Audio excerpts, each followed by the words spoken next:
کہ سب سے پہلے یہ ہے کہ رسول اللہ صلی اللہ علیہ وسلم کا ایک فرمان مبارک ہے کہ سب سے بہتر زمانہ میرا، اس سے کم بہتر میرے اصحاب کا، اس سے کم بہتر تابعین کا، اس سے کم بہتر تبع تابعین کا، اس سے کم بہتر تبع تابعین کا۔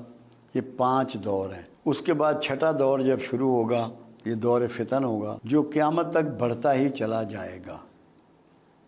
دور فتن میں چلنے والے سے کھڑا ہوا، کھڑے ہوئے سے بیٹھا ہوا، بیٹھے ہوئے سے اپنے گھر میں دروازہ اندر سے بند کر لے، وہ محفوظ ہے۔ مگر دور فتن کی جو آپ نے تفصیلات بیان فرمائی ہیں، احادیث ہیں، ساری ترتیب ہے، مسلم میں ہے، بخاری میں ہے، بلکہ احادیث کا کوئی مجموعہ ایسا نہیں جس میں ان کا ذکر نہ ہو۔ خاص کر اولیاء مقبول جان نے ابھی ایک کتاب تھی حماد بن نعیم کی، وہ چھپوائی، وہ ہے دور فتن پہ، اس میں بھی یہ سارے ذکر موجود ہیں۔ جس کے مطابق جو میری فیلنگ ہے یا جو میں محسوس کر رہا ہوں، میرے ذہن میں ایک ترتیب اس کی بلٹ ہوئی ہے۔ کہاں سچ ہوتی ہے کہاں نہیں ہوتی، یہ تو مالک کا کام ہے۔ اپنا ارادہ بدل دے، اپنا پروگرام بدل دے، وہ تو مالک ہے۔ پہلے نمبر پہ جو اب واقعہ آپ دیکھیں گے وہ ہوگا ہر مجدون کی جنگ، جس کو آرمیگا ڈاؤن کہتے ہیں، جو ابھی فلسطین میں ہو رہا ہے، یہ بڑھے گی۔ اچھا، ہر مجدون ایک پہاڑی سلسلہ ہے، وہاں ابھی شروع نہیں ہوئی۔ جب وہاں ہوگی تو یہ ورلڈ وار ہوگی اور دنیا ساری اس سے تباہ ہوگی۔ ویسٹ کا تو نشان بھی نہیں بچے گا، بہت زیادہ دنیا میں تباہی مچے گی۔ اس کا نام ہے انگلش میں آرمیگا ڈاؤن، عربی میں اس کو ہر مجدون کہتے ہیں۔ یہ پہاڑی ہے ایک، جو میں جلدی دیکھ رہا ہوں، جس دور میں آپ اور میں رہ رہے ہیں۔ اس کے بعد ہے خروج دجال۔ 2 نشانیاں اس کی 3 پوری ہو چکی۔ مسلم کی حدیث ہے کہ دجال خراسان سے خروج کرے گا۔ خراسان یہ افغانستان وغیرہ، یہ سارا خراسان ہے، اور اس کی حمایت کرنے والے پچکی ہوئی ڈھال کے چہرے والے ہوں گے۔ شمالی اتحاد نے اس کی حمایت کی، جن کے جو پھینے ہوتے ہیں، جی بالکل جی، انہوں نے پچکی ہوئی ڈھال کے چہرے والے تھے، انہوں نے حمایت کی۔ وہ ایک ہاتھ سے آگ برسائے گا اور دوسرے ہاتھ سے اناج برسائے گا۔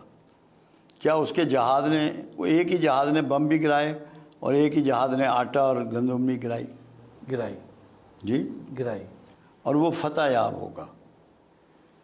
پھر ایک اور علامت بتائی، وہ حیرانگی ہوتی ہے کہ 70,000 اصفہانی یہودی کالی ریشمی چادریں اوڑھنے والے دجال کے ساتھ خروج کریں گے۔ اصفہان میں سب سے زیادہ آبادی جیوز کی ہے، ان کی پارلیمنٹ کے ممبر بھی ہیں، اور کالی ریشمی چادریں اوڑھتے ہیں۔ جی بالکل، دیکھیں میں آپ کو بتا رہا ہوں تاکہ اب یہ ہے خروج دجال کا زمانہ۔ جتنی نشانیاں ہیں نا، ابھی یہ سکے ختم ہو جائیں گے بالکل، یہ نوٹ کارڈ، کریڈٹ کارڈ چلے گا، تاکہ ایک آدمی آپ کے سارا فائنانس کو ایک لمحے میں روک لے۔ ایسے ہی جی، آپ کی زندگی کو ایسا کر دیا جائے گا کہ ایک آدمی آپ پہ رول کرے پوری دنیا میں، چاہے کرنسی ہو، چاہے موبائل ہو، چاہے کھانا پینا ہو، کچھ بھی ہو۔ یہ اب خروج دجال کا زمانہ آ پہنچا ہے۔ پھر ظہور مہدی ہے نزدیک، اس کے بعد پھر خاتمہ بنی اسرائیل ہے، جو ہر مجدون ہوگی نا، اس کے ساتھ ہی اسرائیلی ختم ہو جائیں گے۔ حدیث مبارکہ یہ ہے، کوئی پتھر، کوئی اینٹ، کوئی درخت، کوئی سایہ ان کو پناہ نہ دے گا۔ صرف ایک درخت ہوگا زرکت کا، وہ اس کے پیچھے یہودی چھپ سکیں گے۔ یہودیوں کو اس حدیث کا اتنا یقین ہے کہ انہوں نے یہ 50 لاکھ پودے لگوا دیے ہیں زرکت کے، ان کو پتہ ہے کہ یہ پوری ہونی۔ اس کے بعد ہے اسلام کے نشات ثانیہ، جس کے سٹارٹ 3 ملکوں سے ہوگا، ترکیہ، پاکستان، خراسان۔ پھر غزوہ ہند ہے کہ ہندوستان پہ یلغار ہوگی اور وہاں اسلام پھیلے گا، ہندو یا اسلام قبول کریں گے یا مارے جائیں گے۔ پھر نزول عیسیٰ ہے۔ نزول عیسیٰ جب ہوگا تو جو فوجیں غزوہ ہند لڑیں گی، وہ جا کے شام میں عیسیٰ کی فوجوں سے جا ملیں گے۔ یہ تو جو ترتیب میں دیکھ رہا ہوں، محسوس کر رہا ہوں، پڑھتا ہوں، وہ ہے۔ پاکستانیوں میں بڑی چینج آئے گی، غربت یہاں کبھی نہیں ہوگی۔ ابھی بھی اگر کوئی یہ کہے کہ پاکستان غریب ہے یا لوگ غریب ہیں، اس سے بڑا جھوٹ کوئی نہیں، کیونکہ میں 1964 سے فگر نکالتا ہوں، جو کچھ ایک عام شہری کے پاس، ایک پاکستانی کے پاس سامان و دیگر سہولتیں 64 میں تھی، اس سے 4 گنا سے 6 گنا ہیں اس کے پاس۔ جی بالکل ہے۔ صرف ہم ناشکرے ہو گئے ہیں، ہر وقت اللہ کے موسم کا، اللہ کے پھلوں کا، سبزیوں کا، گوشت کا، دودھ کا، انڈے کا، حکمرانوں کا شکوہ کرتے ہیں۔ یہ نہیں سوچتے، اب جیسے حکمران ہی ہیں، ہم یہ سمجھ رہے ہیں کہ یہ خود آ گئے یا ان کو فلاں ووٹوں نے بنا دیا۔ قرآن تو یہ نہیں کہتا، قرآن تو کہتا ہے جس کو چاہوں معزول کروں، جس کو چاہوں حکمرانی دوں۔ جب یہ فیصلہ اللہ کے پاس ہے تو ہمیں اللہ کے فیصلے سے ڈفر کرنے کی ضرورت کیوں ہوتی ہے؟ بالکل ٹھیک بات۔ ہمیں نہیں ہونی چاہیے، یہ بغاوت ہے اللہ سے۔ جب کملی والے کی ایک سٹیٹمنٹ موجود ہے، تم پر اگر ایک نک کٹا حبشی بھی حکمران بنا دیا جائے تو تم نے اس کی بھی فرما برداری کرنی ہے۔ نک کٹے حبشی کا لفظ میرے آقا لے رہے ہیں۔ تو اس لیے ہمارے ہاں جو جھوٹی بغاوت ہے نا، کہ ہر چیز کو برا کہنا، ہر چیز کی مخالفت کرنا، یہ جائز نہیں ہے، یہ نہیں کرنی۔ شکوہ نہیں، لوگ شکوہ چھوڑ دیں۔ میں یہ یقین سے آپ کو بتاؤں، یہ زمین آپ کو وہ خزانے اگلے گی جو کچھ سوچ نہیں سکتا۔ سونا، چاندی، تانبا، پیتل، پلیٹینم، گیس، پیٹرول، زمرد، یاقوت سب اگلے گی۔